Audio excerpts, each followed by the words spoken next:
Hello everybody, my name is Colin and you're watching ClassyHerps.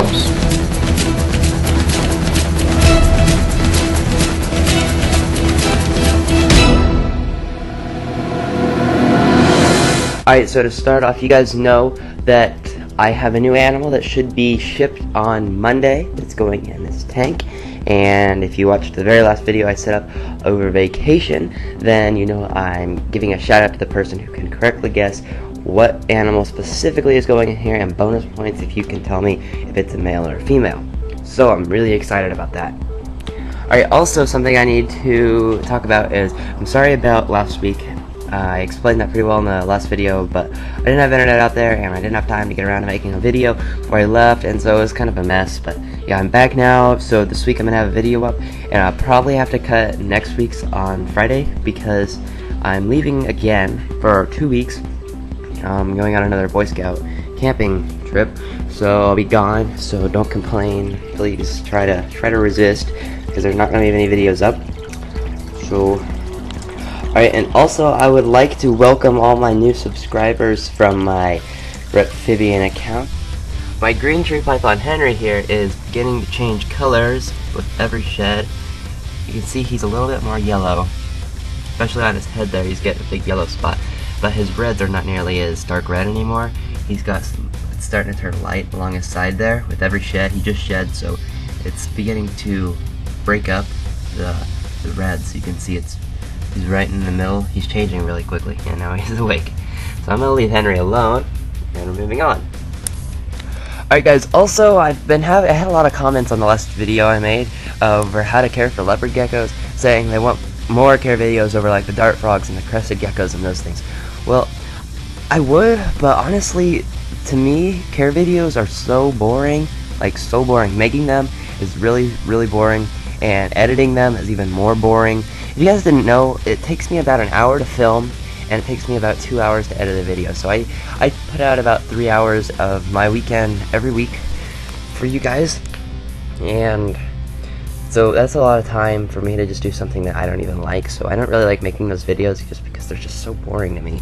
And no matter what, I always get hate comments on them because people say I'm doing it wrong. I'm not doing it wrong, I'm just doing it differently than you do, which might not even be right your way. Might not be my way either way. But yeah, so I don't think I'm going to be doing any more care videos just because they're so boring. I don't really like them, but I don't know. Alright, I need to show you guys something that I've kind of had a problem with. So I breed my own fruit flies to feed to my poison dart frogs here, and it takes a lot of flies to feed all these guys. So about probably a year ago now, I ordered in a shipment of fruit flies off the internet, which is a bad idea to start with, but they were supposed to be wingless. I opened up the container and they had wings, and they flew out everywhere, all over my house. I made a video about it on my Reptivian account, but yeah, so that was horrible, and they got out, and I didn't think much of it until a while ago. They started breeding in the house. I don't know how. They keep coming over to my fruit flies, and luckily these containers are able to seal them off so they don't all get wings, because the wingless trait is recessive. There's one. See it up there? It's a fly away if I see it flies away. It's on the wall now. But wingless trait is recessive, so if one of the winged things get in there and breed with them, then they're all gonna have wings, because winged is dominant. So I can't let that happen, but luckily it hasn't yet, so all mine are still wingless because they can't eat winged fruit flies. But those fruit flies, I found out where they've been breeding at, and that is mainly in my ball python's tubs, which is super bad because there's all these little maggots in here. Well, I don't know what you call them, but larvae or whatever. They're in the bedding. They're not eating the snakes or anything. They're not doing any harm to the snakes. It just really bothers me. You know, I don't even think the snakes notice them, but it just really bothers me. See? There's one that just hatched out, a fruit fly. Got it. Yeah. But see, they're all over the place, and it's really bothering me, and I'm trying the best I can to eliminate them, but prevenamite, whatever, I can't do it. I even changed the bedding out, but it doesn't matter because they just come right back to it. And I can't do anything stronger without killing my snakes, or let alone the other insects I have in here, like my tarantula up there, without killing him too, because it's an insect also. Okay, in the rat shed, I'm still struggling with the fly problem, and I've tried the water bag technique. It doesn't really seem to do anything. But anyway, so my rats, they're all doing what rats do. You got a lot of babies, like always. There's the enemy right there. It's just the happiest time of the week when the babies are born.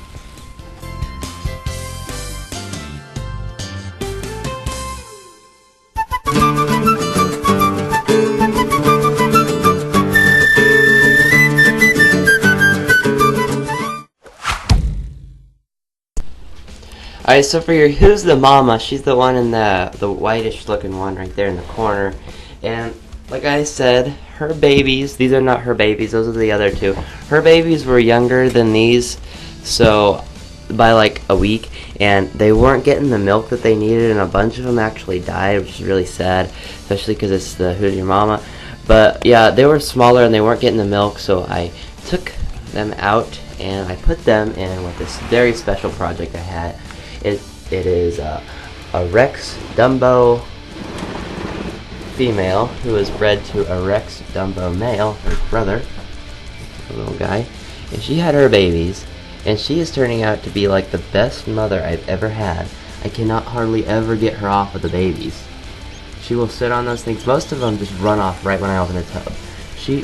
When she first had them, I could not get her off her pinkies. But some of these babies are your mama pups. So, you know, they're growing up. They are looking like this, you know. Don't have their eyes open. So, yeah, they're coming along. Alright, now this is interesting. So, this is the litter. The little ones are the litter from probably your mom of the week and that one special mom, the Rex Dumbo that I had. She was an all black, and I bred her to this guy right here, who is black with kind of a faded speckled pattern. He is also a Rex Dumbo. Bred them together in hopes that I could get a Dumbo hairless. So, but what I did end up getting was no hairlesses, but look at these. Alright, first off, this is a normal rat. A little older, but it's the youngest normal I had. Brown. This is normal. This is an all black, which is also a Rex Dumbo, but this is what black looked like for comparison. I don't have that to show you. Then, if that is black and that is brown, what does that make this? That makes that a grayish color, right? Am I right? Here's another example of that same color, but in a speckled pattern. That makes that a grayish. What is grayish? That's supposed to be a blue, right? I'll show you a blue adult in a second. Then what does that make this? What does that make this guy right here? He isn't even a lighter grayish. That's the black. These are the grayish. That's the normal. What does that make this? For another reference, I pulled out an albino to show you that this is not white, but somewhere in between. Somewhere in between black and white is where this guy landed. What is that? I don't know, but it's also Rex and Dumbo, which is awesome. Don't know what it is. You guys have seen a rat morph? Like, I guess you call it a morph like that before? Tell me, what is it?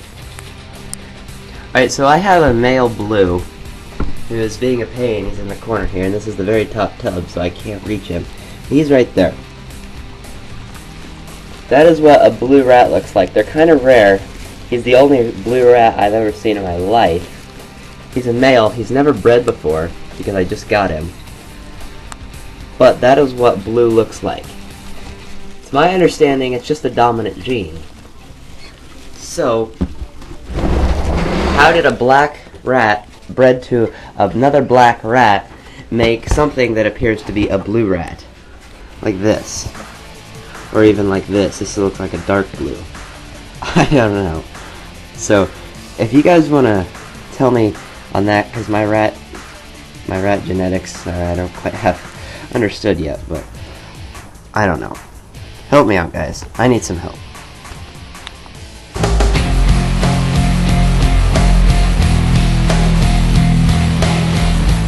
So obviously your pup of the week is going to be the one I just showed you. The mystery morph. That's been your pup of the week. Alright, so I'll see you guys very soon probably. I'd like to thank you for watching Classy Herbs and tune in next Monday. Bye.